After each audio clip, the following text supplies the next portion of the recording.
Kuzu Zangpo and a very warm welcome to BBS. I'm Sonam Rinchen. When a woman has a baby, she is faced with many decisions.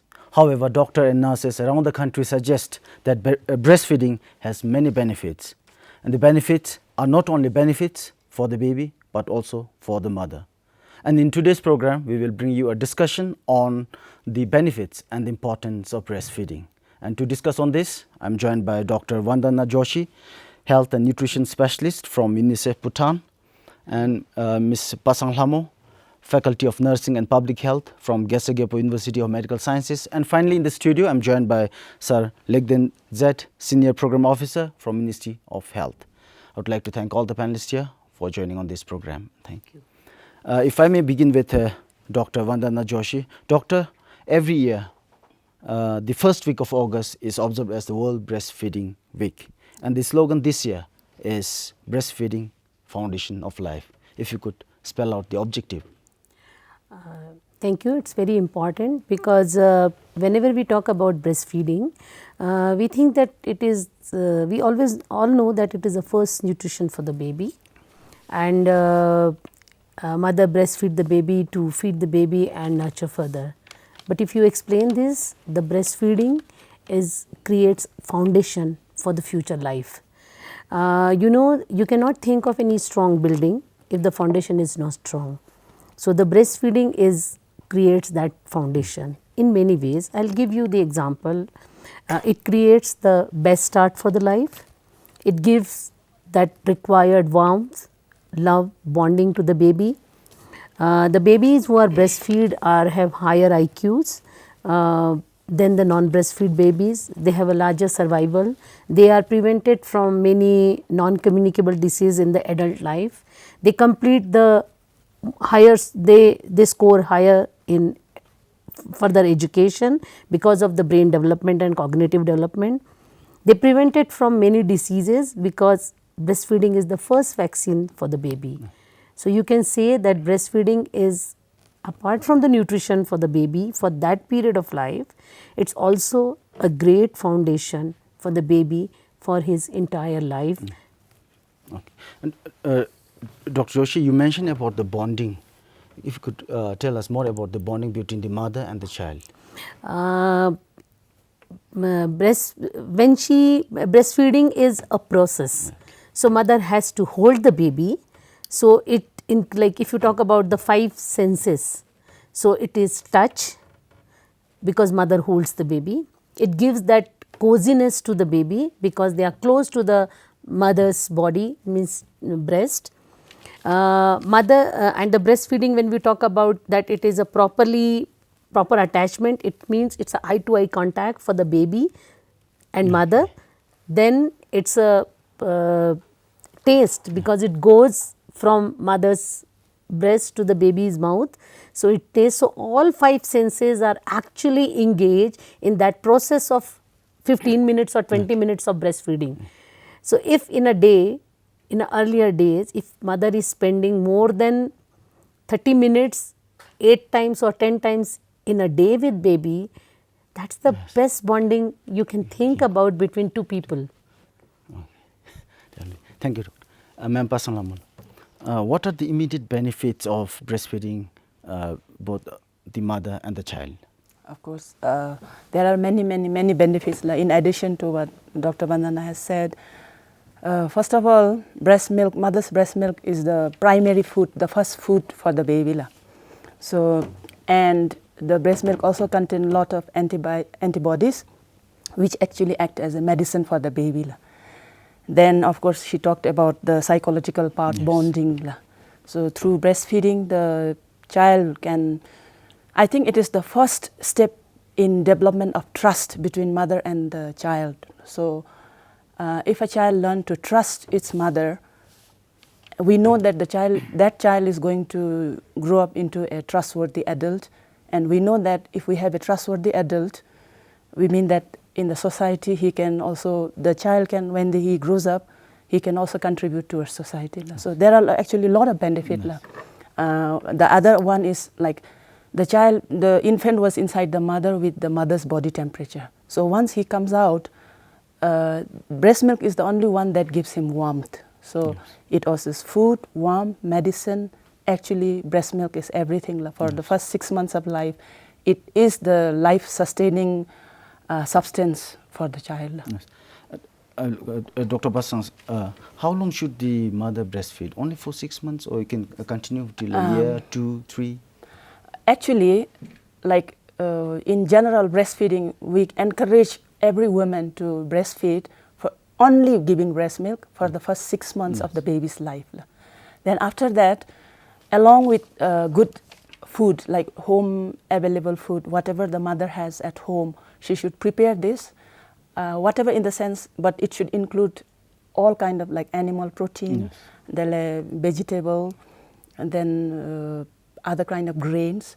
Mother should prepare after 6 months. The baby has completed 6 months. She should complement the breast milk, because the breast milk then becomes, since the child is growing, the nutrient in the mother's breast milk will not be sufficient for the child. So mother should supplement and continue breastfeeding. Actually, in fact, until the child stops by himself or herself. But normally we tell for 2 years.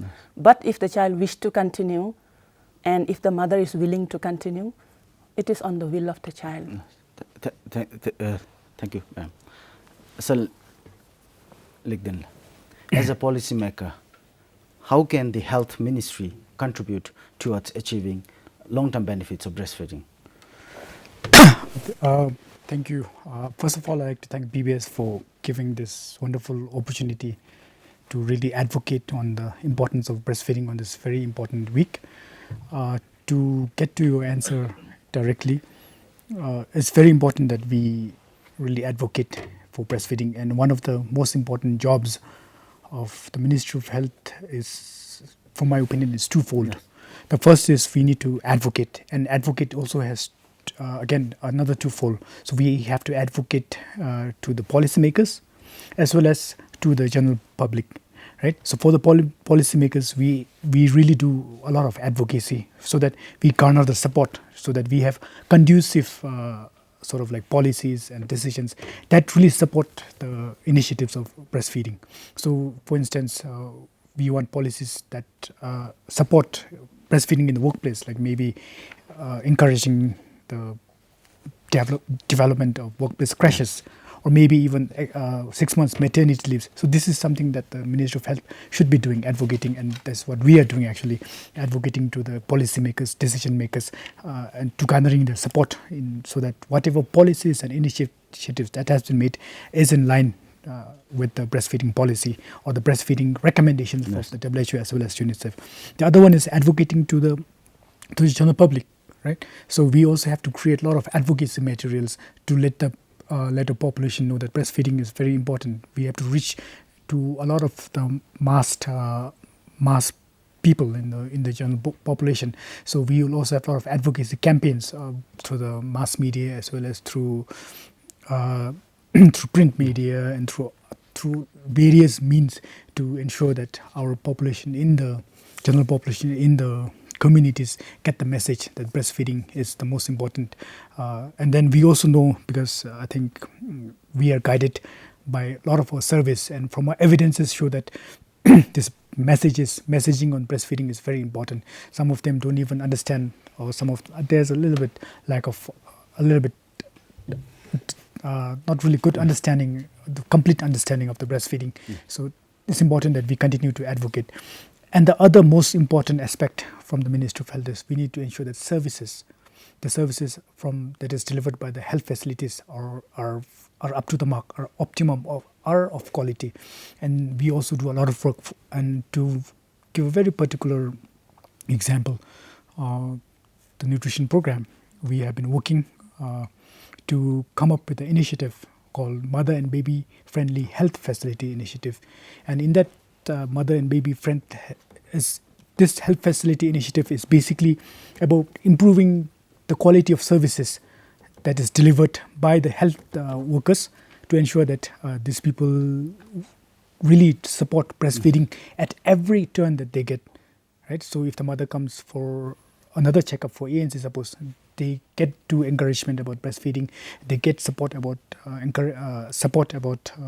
breastfeeding, they get training counseling sessions about breastfeeding and of course in complementary feeding in general. So these kind of facilities are necessary, these kind of services are necessary to ensure that the breastfeeding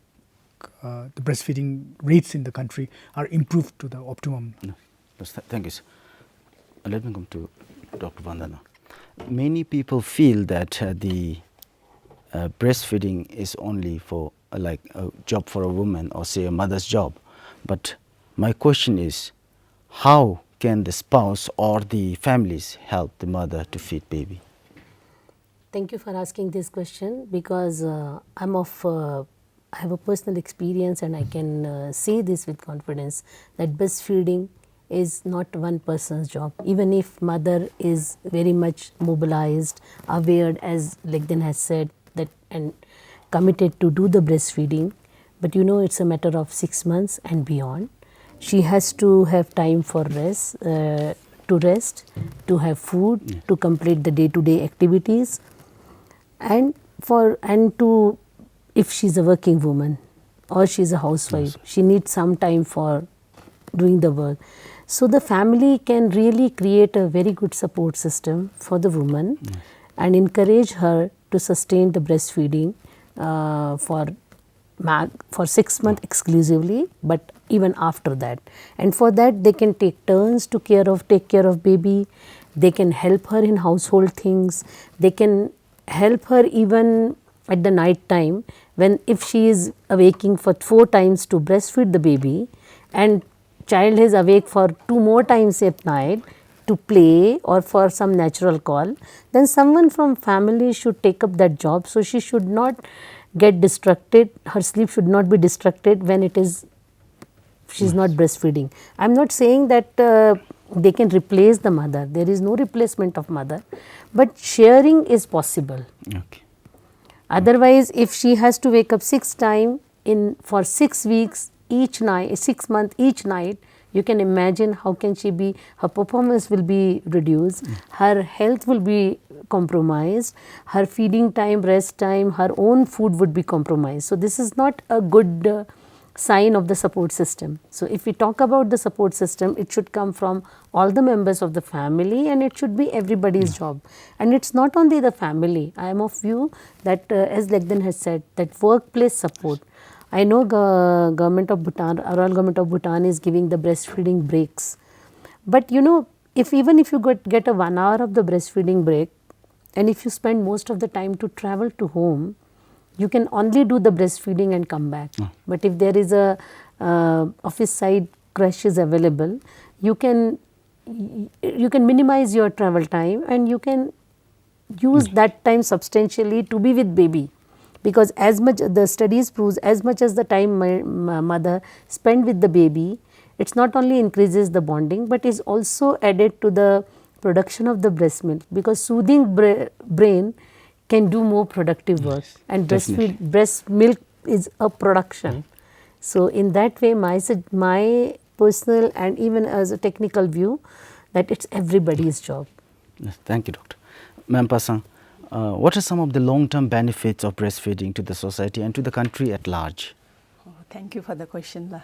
I think as Dr. Vandana has mentioned, how breastfeeding is a collective responsibility, and also because we are bringing a new life and then we are giving foundation through all this feeding and nurturing, and breastfeeding is very much integral part of nurturing.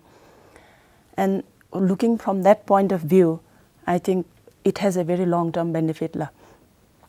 First of all, starting from there, like the nourishment point of view, the baby gets nourished, gets all the antibiotic, baby falls less sick, and the expenditure on health expenditure is less. The mother can rest more. The family can also relax more because the baby fall ill lesser time.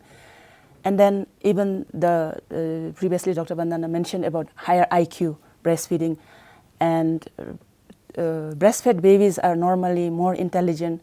Maybe somebody might claim that my baby was never breastfed but still more intelligent, but in general, comparatively, breastfed babies are more intelligent, have higher IQ, and they have more resilience and resistant to disease. And they are also resilient and resistant to cardiovascular disease. They are mentally stable. There are studies that if a baby is not well fed, or the satisfaction to feed on the breast is not fulfilled, later on the baby might develop behavioral problem, becoming stubborn, like indulging into drugs or asocial behavior. So all this can be reduced. And in the first place, like breast milk is food, medicine, and also I mentioned previously about trust, trust and love. And trust is the foundation for all human beings.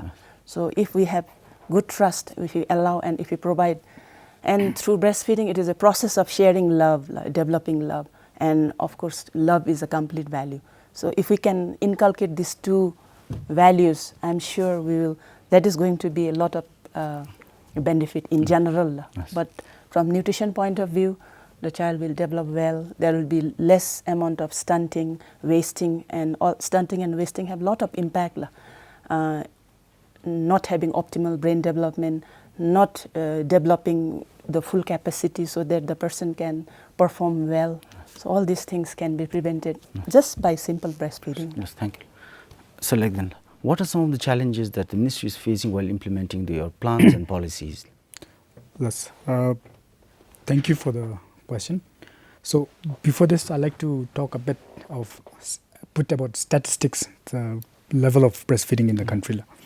So traditionally, if you look at our tradition, Bhutan as a whole is a breastfeeding society, meaning that if you look at the recent surveys and national surveys, there's at least once like universal breastfeeding is almost universal, meaning that in general there's an acceptance of breastfeeding, so that unlike in other countries, they don't see breastfeeding as unnatural, right? But for some reason, there's no continuity. So if you talk about the level of the recommended exclusive breastfeeding rate for 6 months, so we only have 51%. That means around half our population, half our mothers are not exclusively breastfeeding, the recommended exclusively breastfeeding our child, right? Now, if we divide this further into the west, into the central, and into the eastern region, for some reason, eastern region is doing really good, 78, and in the western region it's around 48, and in the central region is around 48, eastern region is around 78, and in the western region it is around 33%, and western region is 33%. Now, why is this? What is the challenge? Why is this happening really? So the question here is, I think there are many different answers, definite answers, and one of the first answers and one of the challenges, and this is also a challenge, is mothers having to go to work, right? So of course, if you look at our recent policies, the government has given 6 months maternity benefits, maternity leave, right? So this is also a great achievement. But what about those mothers who are working in private sectors, who are working in corporate sectors, right? So these mothers do have a lot of problem. And of course, one of the advantage I think already mentioned was that breastfeeding is natural and it comes naturally, but there are also, even if the government doesn't take this, there are also other ways, where mothers can really express their breast milk and keep in the houses. So there are some techniques, but for some reason, maybe because of the inadequacy of our advocacy, so we are not seeing a very popular practice of expressing breast milk and keeping it at home.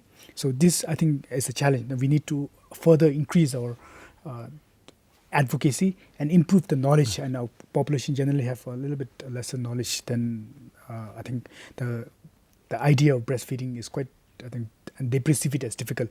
Then other upcoming challenge that we face is a lot of our mothers, some of them are educated, and there are also a lot of competition from a lot of course in Bhutan we do not have this what we call formula milk companies.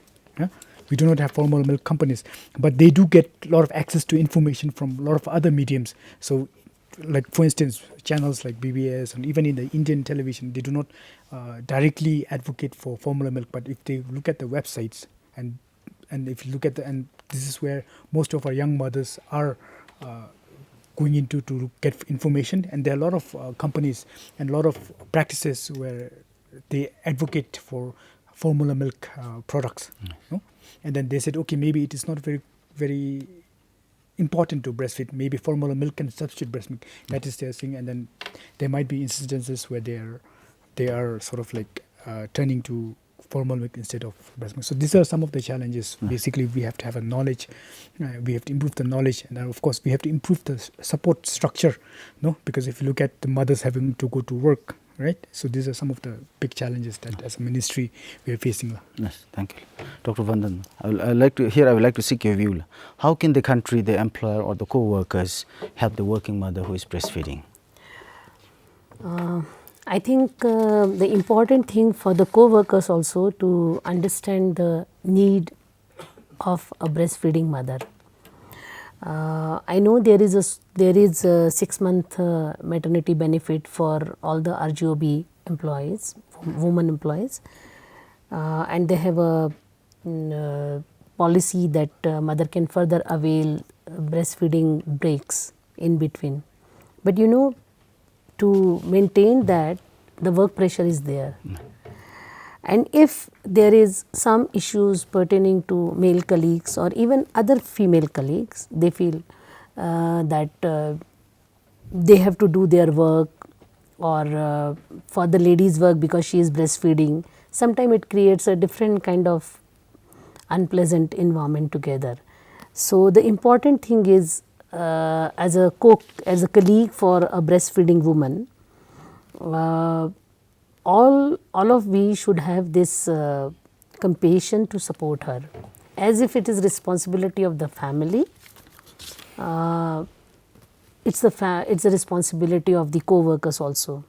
The another important thing, as Likden has very importantly pointed out, that this benefit is not available for the other sectors, for the non-organized sectors. That is also one of the things which a company or the employer can arrange for the woman.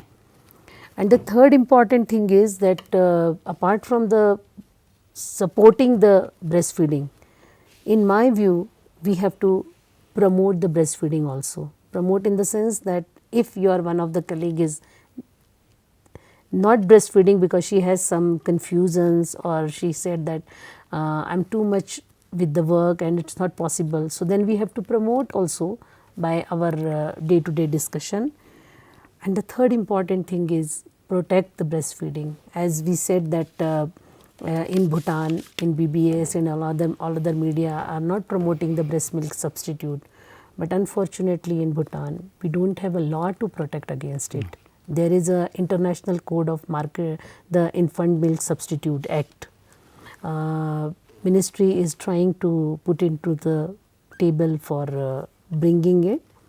That is also another way where even if it is overall not coming, but still the hospitals, the institutions can avoid these kind of propaganda, not engage in any of the events where these companies are promoting the breast milk. And in that way I can say the JDW, in February we did an assessment there, and across these hospitals, entire hospital, we haven't found a single breast milk substitute poster. So this is again a very good contribution from the employees or other co-workers to protect. Yes, thank you. Madam Person, I would like to ask about the diet. What affects the content of breast milk? Is it necessary to pay attention to their diet, especially mothers, since every food or the beverage the mother consumes, ingest, makes its way into the baby? If you could. Thank you for the question. When it comes to mother's diet, she needs to take whatever is available at her home, but the diet should consist of a good combination of sources that are rich in iron and protein, and these two are available only in animal product, and such as meat, egg, fresh green leafy vegetable. And when it comes to that is true, whatever the mother eats goes to the breast milk. So the mother also needs to be aware about intoxicant such as alcohol, and if she's sick, if she needs to take medicine and she's doing a breastfeeding, she should consult with her physician, and she should not take any medicine without the consult of a doctor. And then there is, in fact, we have a lot of myth related to breastfeeding and mothers not eating and like that. Like if the child is sick, if child has diarrhea, fever, then mother will withhold certain food. So that's not true. La. If the child is sick, the mother need to nourish herself so that because when the child is sick, then if the child is put on food, like if the child has crossed 6 months and is eating food, then the child falls sick, child will not eat food. So instead of food, the child will be drinking breast milk. Yes. So the mother need to be well nourished and she should be able to Yes. Breastfeed her child. Yes. Before I end my program, I would like to ask the final question to Dr. Vandana. What is your observation with regard to the status of breastfeeding in Bhutan as an individual? As an individual, as Legden has very clearly said that we have a general practice of breastfeeding. So any breastfeeding is touching 100%. But the main problem is starting the breastfeeding within 1 hour, and in my view it is 79%. But if we see the institutional delivery, which is more than 92%, it means mother is coming to the institution, she is in contact with the trained health worker, but still there is a gap of initiation of breastfeeding. So 79%, it should be 100%, because all children or newborn should start, whether they are preterm, low birth weight or normal weight, they should start put on the mother's breast within 1 hour of the, and because there is colostrum feeding which gives many benefit. So there is a gap of around 20%. But the exclusive breastfeeding, which is a life saving, and if only in early initiation exclusive breastfeeding maintained, then 16% of the newborn death could be reverted. So that is only exists 51%. So there is a large scope for meeting the 6-month thing. And I think the only answer is we should provide mother all the support she needed to make this 51% to 100%, because it is each child's right. With this, I would like to thank all the panelists here for coming on our show and highlighting some of the benefits and importance of breastfeeding, and also highlighting some of the initiatives from the Ministry of Health. Thank you so much once again, and thank you for watching. Thank you.